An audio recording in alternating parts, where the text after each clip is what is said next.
Sa inyo pong personal na opinion, Attorney Leila, bakit po sa tingin nyo, is this really political?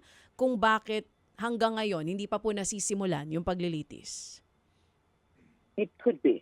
It Mhm. could be political. Mm-mm. Power play, haggling.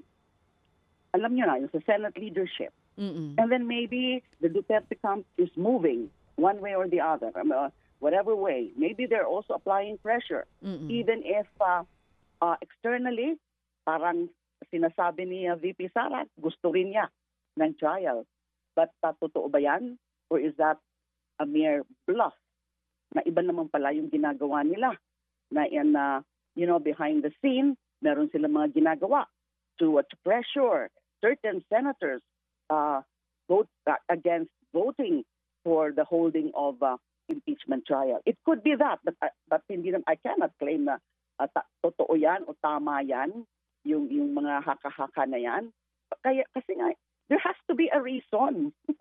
Kasi napakahalaga nito, gaganyan-ganyanin mo lang na parang ordinaryong bagay lang. There must be a reason.